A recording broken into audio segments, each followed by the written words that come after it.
Good evening. This is Constance from Mrs. T Weddings, and today I am continuing our Lockdown Live series because lockdown doesn't seem to ever end. We're close, it's almost finished. And I am going to be joined by the lovely Helen Noble, who is a celebrant.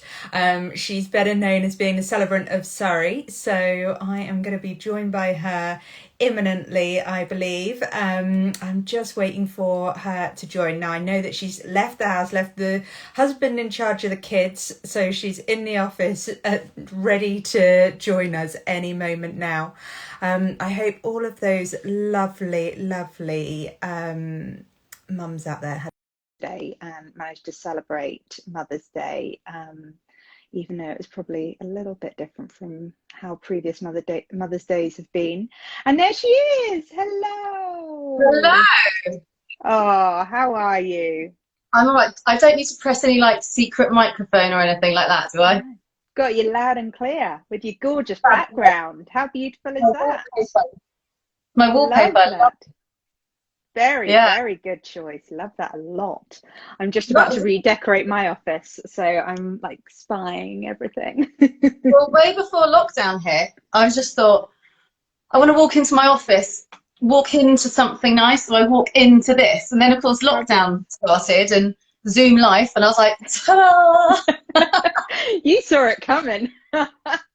Always prepared. I love that. Well, I was just saying to everyone, you're lovely, Helen, and you are better known as the Celebrant of Surrey. And so you're a celebrant, and we are going to hear all about how you work with your couples to give them the wedding ceremony that they deserve. True? Yes, absolutely. Yes.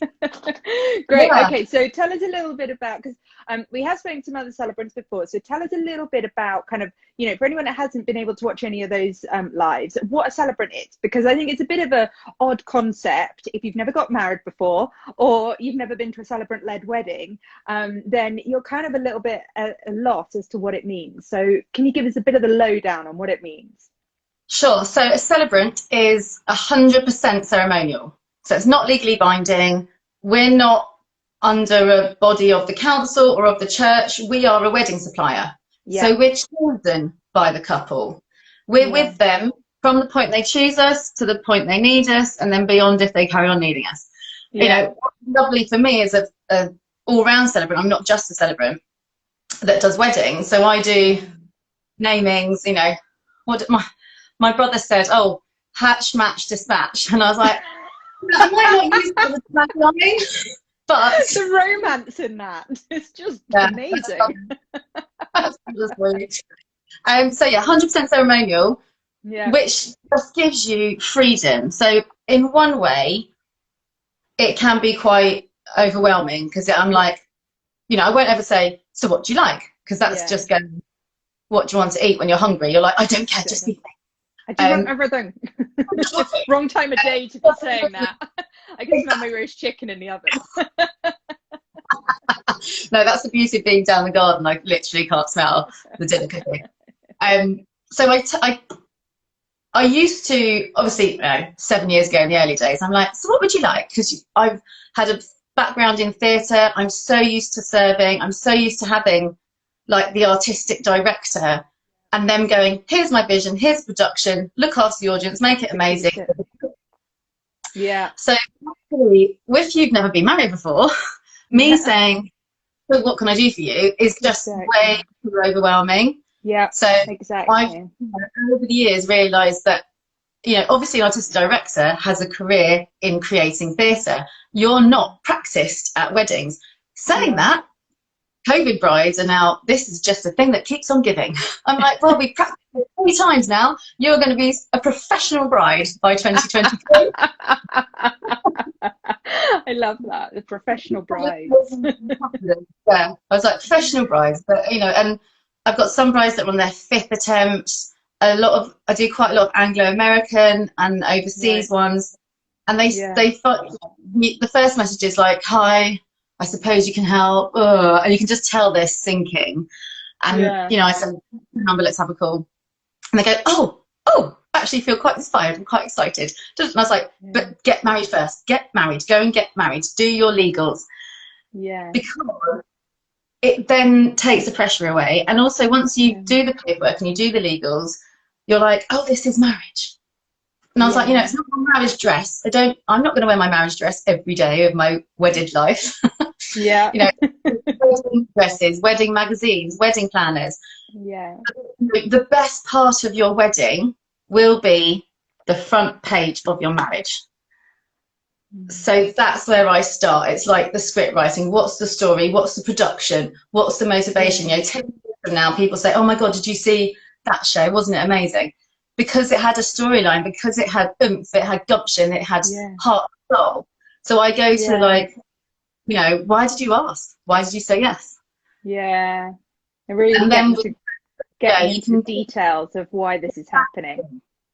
Exactly, because if you think you're spending, you know, your savings, you're pouring everything into this, your heart, soul, mind, house mortgage, whatever, and then you're going to hand it over to a stranger. I mean, I've got, there's a couple of wedding planners I can see that have joined that I know, and they just said, you know, it's the most awful thing if it's not me and it's a registrar.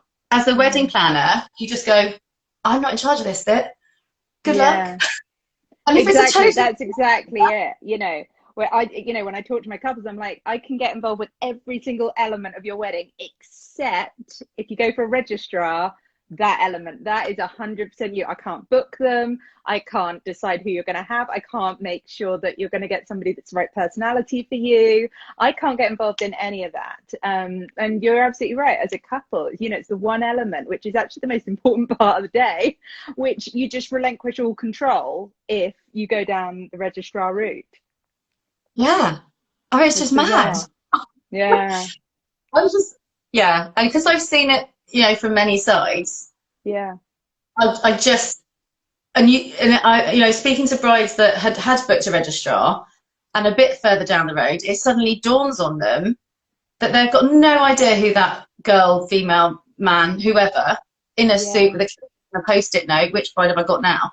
Yeah. You know, no idea. And they suddenly go, oh God, how do I walk in? It's because you don't get rehearsal.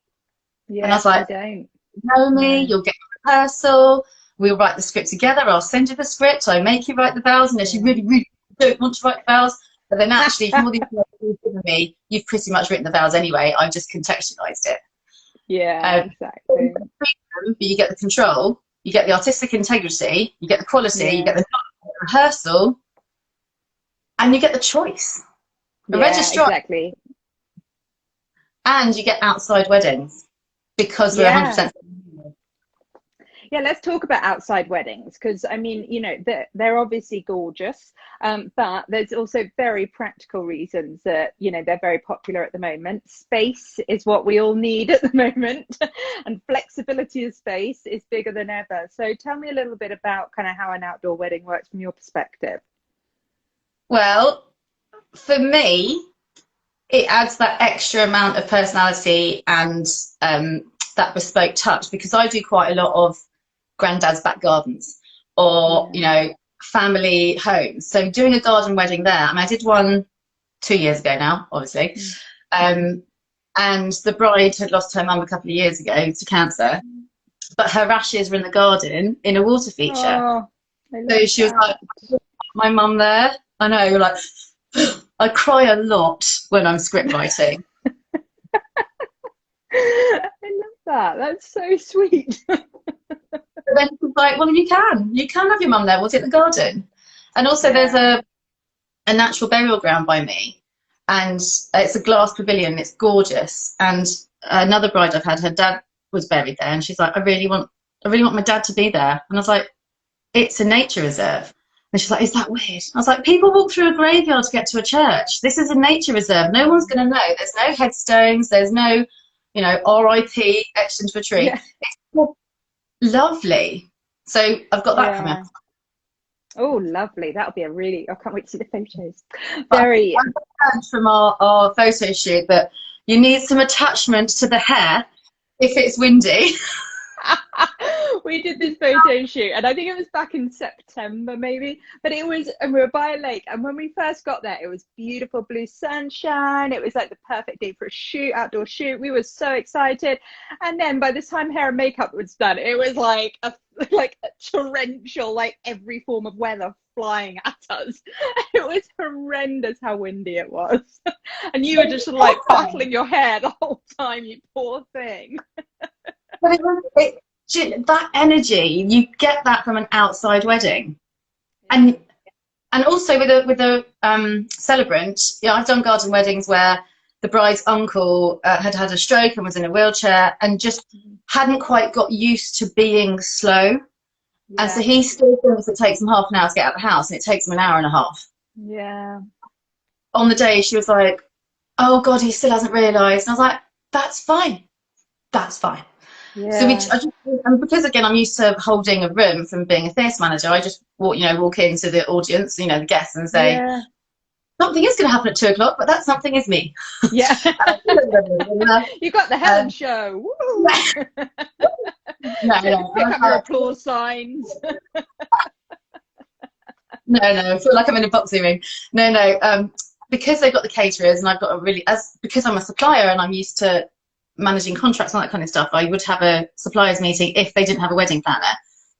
And I'll say, this is the order of service, this will happen when, this is your 5 minutes from the kiss so that to pour the champagne, all that stuff that obviously you do, but in stage management life, that's what I used to do.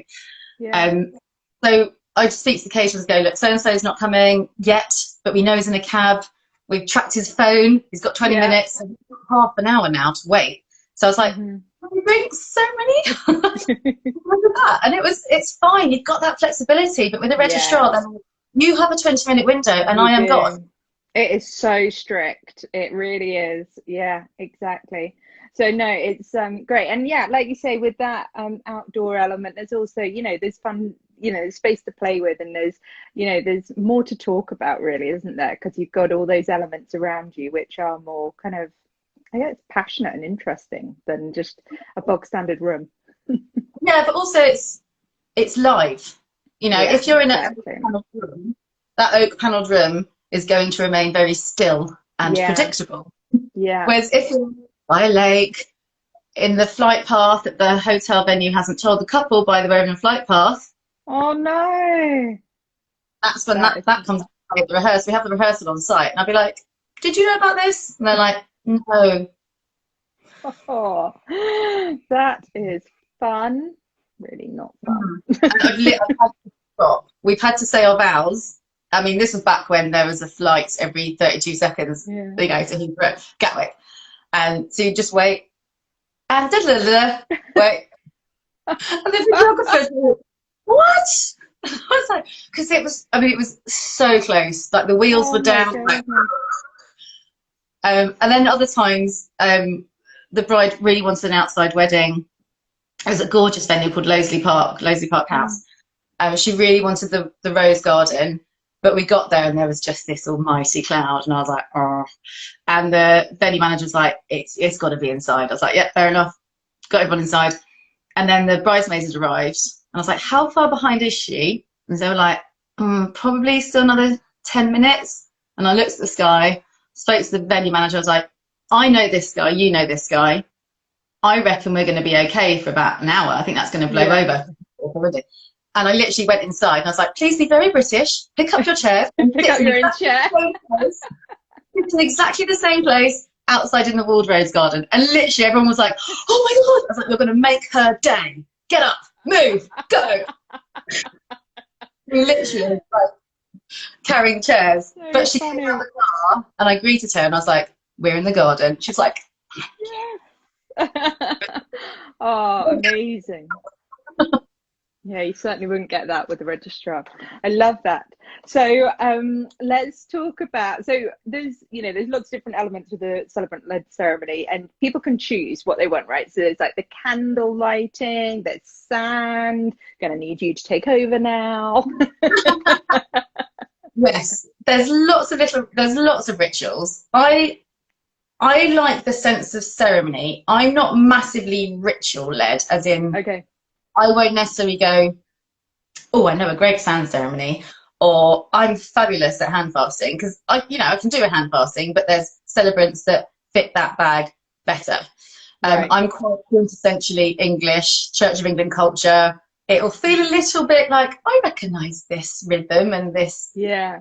vibe, because I don't think it doesn't work. I think walking down the aisle and pausing and all that we know from the culture of a Church of Yeah. England wedding, I think works. So I'm Yeah. quite So simple. not too woo. I don't go too woo, but I do love a bit of woo. But it's Tell me more about like that. Tell me where your woo hit, where your woo level is. my woo level. So I love a ring warming, which is sort of, it's got roots in Celtic and roots in Hindu. But so the ring would just get warmed by the well wishes, love, or prayers of the guests in the room or in the garden. But it's quite British because it's private. So it's not like put your hands together, raise your hands. It's, the ring from the best man go, this is your job now. You really have to look after the rings as best man.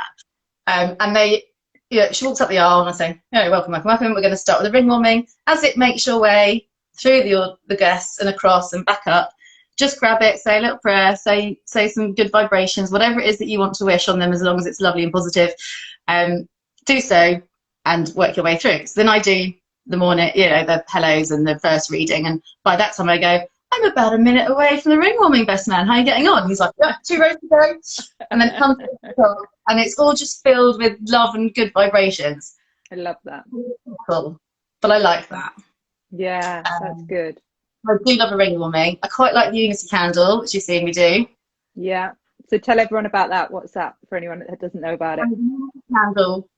The idea is you are independent people. You have your own stick and you have your own light and you have your own energy and you are your own person and they're their own person. But actually you come together and you light a bigger candle that's bigger and stronger and has a longer burning hour and does have, so you are fine on your own, but you're just better together.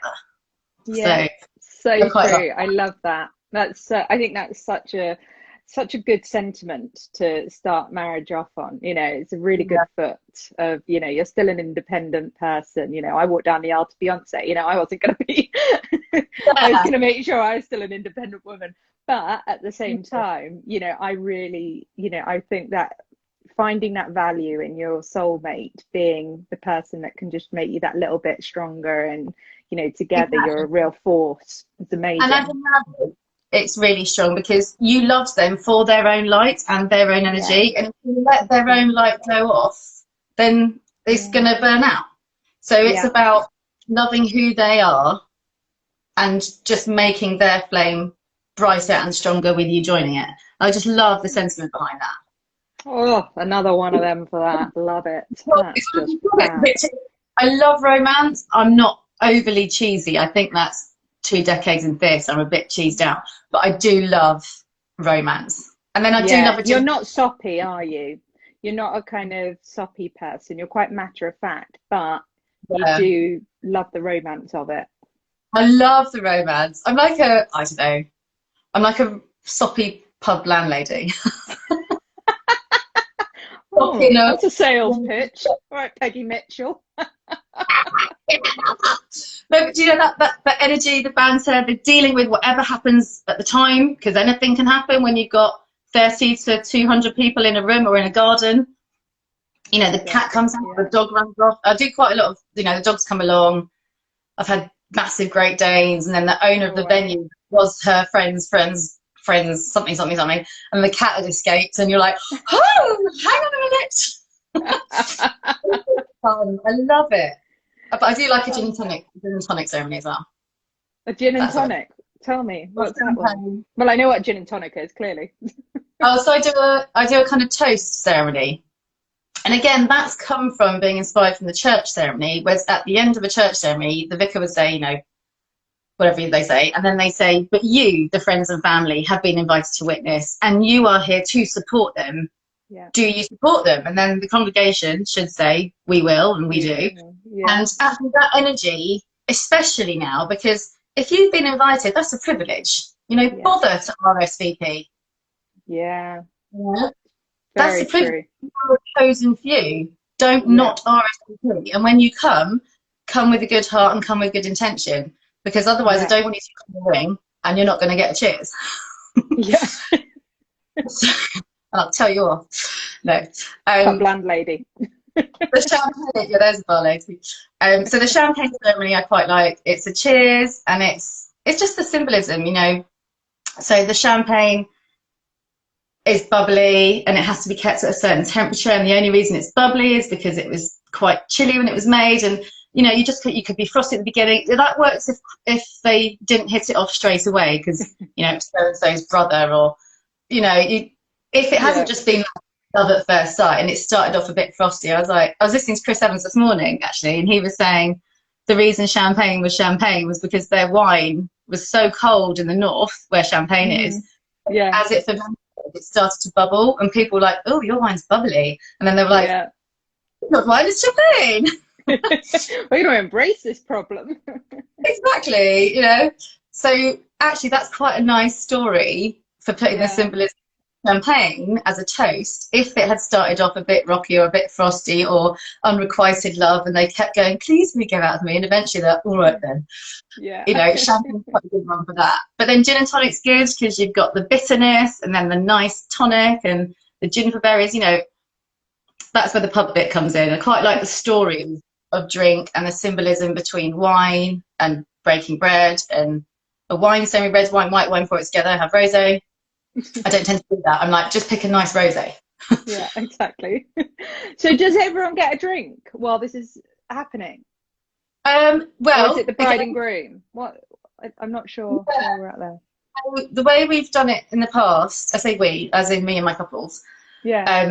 sort of banter some ideas around, and whichever one they feel quite aligned to, they're like, oh, I quite like that. So I've done it in the past where we've made vodka jellies the night before, and someone's like stuck them to the seat underneath, and then we've gone, find ourselves a little treat under, and you know, because that was that vibe of that couple. Other time I've said, you know, it's in discussions with the caterer in the venue, and I said, is it possible with these numbers that you can give them a drink at the end of the ceremony? Because I know from handling, if someone said, oh, by the way, you need to do 90 flutes at the kiss, and they're like, are you kidding? Like, because I know really annoying things to be stitched up to do, I don't stitch them up. So I say, is that a possibility, before I mention it's the couple? So I'm doing a wedding in the summer that they have to go over a little bridge to get to the ceremony space. So we're having tray service on the way in, with full glass. And the first thing I'm going to say is, now this is me being really mean, don't drink that for the next half hour. And then they're like, oh. And I was like, I don't mean it. Filled it. It's filled right to the top. You may drink. Just leave a little drink at the bottom, because at the end, when I ask you if you're here to support, we are going to do a toast and you're going to raise a glass. So then people know. And that means they can sit there. You're not a registrar. You can sit there with a drink.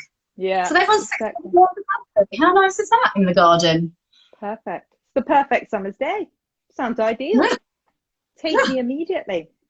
So there's kind of some of the ritual versus ceremony, and I like that. Really nice. And I think it's really lovely the way that you work with your couples to make it really bespoke for them as well. You know, it isn't just carbon copy of, oh, you want this kind of wedding, fair enough, I'll do this. It's about, you know, like you say, vodka jelly shots. You know, not everyone's going to love that, but some are going to absolutely adore it. So it's perfect. And so what would you say is kind of, you know, your style? Because obviously that's lots of different types of people that are going for different types of weddings and things, but who are the types of couples that you tend to get, you know, that get drawn to you, you know, that end up booking you? Do you know, it's such a mix. It's such a mix. I have some people that are, you know, just rabbit in headlights, we have no idea, but they're like, you know what we're doing, you seem strong, we're just going to kind of say, can you hold our hand, please? And I'm like, no problem. And then I'll gradually, over the conversations, eke out what it is they're about, and then I'll start suggesting things, and then we create a really lovely ceremony. But at first, they are very much they'll come to me because they're like, I think she can hold us, that'll be fine. Whereas other couples are like, oh great, crack on, she's a bish bash bosh, and they go, we want this, can you make that happen? I go, yep. And then I have other people that are lapsed Catholic or dual heritage or granny pips disgusted it's not a church wedding, and so they're like, we need a bit of God in there, but we don't want it to be a bit holy. And I was like, that's fine. I'd like her to say a prayer because that's fine. And they're like, can they? I was like, yeah. So, you know, we might finish with the vows and then have a reading, and then I say, you know, however I say it. Yeah. Granny Pit's really, really excited to be giving her blessing on the wedding today. So if you'd like to give her a round of applause, and up you come. And she's like, oh. Having been from like sour puss in the family that's really cross, she's actually so made up. Yeah. And it's about knowing the family politics and giving everybody a role that might need a role that hasn't got a role because they don't really know how to involve them. You know, it's definitely. Or the and actually when you go, well, why are they awkward? What is it that you're not, you know, what are you not telling me? What's the problem? They're like, well, she's just a bit of a loner. I was like, well, she might be really shy. Yeah. So why would you be the ring bearer? And then she doesn't have to speak. Exactly. And she just do the ring warming. And they're like, oh, brilliant, thank you very much. Yeah, exactly. It's really good that when you get to understand your couples and then really probe them on the family dynamics and the guest dynamics, so you can really understand the bigger picture of, you know, how's this, you know, where's that and they give each other a look and then you move on. You're like, what was that? We need to go back to that moment. What is the problem we've got? You know, and it's often a relative that they're like, oh, well, you know. Yeah. But then once you solve that problem, it just relaxes you and it opens everything out. And you're like, that's not a hurdle. You've got to go through it, you know? Yeah, exactly. Exactly. And how does the process work then? You know, they send you an inquiry saying, hey, we're getting married on this date. Are you free? And then what happens after that? And then I like triple check everything because everything's rearranged 5 times. And I'm like, your Tetris of moving shapes. Yeah. Oh my God. I'm like, Trello, I've got a scroll like June, July, August. They're like, so they're, you know, October's empty. I'm leaving October empty. I know. I've got 1 empty month, and I'm really hoping it doesn't get anything happen. I'm just like, I need 1 month to become a human again. Yeah, exactly. So it's kind of 3 stages. You know, once they find me, we would have a discovery call and get their vibe, and that's where I kind of go, oh, they're going to be the couple that needs the holding, or they're going to be the couple that needs the bish bash bosh, or they're going to be the couple that needs the creative fizz. You know, oh, we could do this. We're like, because we know we love each other, but we're just so comfy. We're sort of over the romance, and they always start with, we don't like cheesy, we're not really romantic, we're very pragmatic. Then by the end of it, they've gone for everything. They're like, oh, can we have that? Bit more woo, put more woo in. It's not romantic. They're like, oh, can we jump over the river? And I was like, because, like, oh, it's a bit like jumping the broom, but not jumping the broom. And I was like, yeah, okay, we can do a little string jump. They symbolise fabulous. So yeah, very cool. And the booking, and then the middle section is the content creating. So I've got a questionnaire that I used to call the wedding questionnaire, and I've actually redone it as a proposal questionnaire because it's your why, it's your intention. Why did you ask? Why did you say yes? Because no one actually asked. They go, oh my God, I'm so excited for you, well done, yay! Or they're like, oh my God, really? And if they think, they don't then say, they go, oh, great! Yeah. I'm like, why? Yeah. You know, you've got to pitch it, because some people be like, again, the question is always like, well, I just felt right. It's just the next thing. Yeah, like, exactly. Next logical step. Yeah. And then, you know, and then you find out why they picked the rustic barn. I was like, well, what is it about rustic? What does rustic mean to you? And then you find out that, you know, the summer holidays were spent at a barn in summer. Yeah. Summer somewhere. You know, in the country.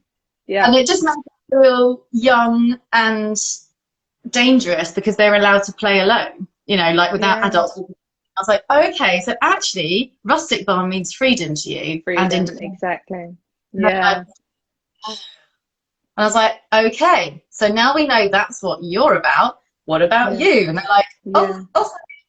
It's really interesting because we unpick the choices they've already made if they're quite far along. I mean, again, at the moment, I've got couples that come from, we've just got engaged. Actually, I've got grooms I'm about to ask. I've got like wow, that's incredible. I know, that's really flattering, and I'm there It is. for the whole journey. Yeah, And I so love that. I can't talk to any of their mates because they can't keep secrets. I can't talk to the mum because she's just going to burst with excitement. And so actually quite a lot of them then talk to me. Yeah. So the middle bit is the content, and you unpick all of that. And then the third bit is the tweaks, the rehearsal, and the vows, and the action on the day. So 3 things: booking, doing. Love that. And just before I let you go, tell me, what is the biggest advantage of a celebrant-led wedding over a civil wedding, in your opinion? Freedom and choice. Yeah, really. And you're getting and that you know them. You get the rehearsal. Yeah, it's so personal, isn't it? It really is. Yeah. Brilliant. 100%. And I love it. So and you get somebody that wants to be there and loves their job holding your ceremony for you, you know, and they're privileged to be invited to be a part of your wedding day, right? Yeah, absolutely. It's such a nice vibe. It's such a nice vibe. It's such an honour. Not long and we'll be back in the thick of it all, and you'll be doing weddings left, right and centre again. My writings, I was like, oh, I've got quite a lot to write now. Yeah. Suddenly our workload has gone. Yeah. So for anybody who wants to reach out to you and learn more about how they could get you to be their celebrant for their wedding, how can they contact you? You can go straight to my website, and it's got a link that goes straight to my email.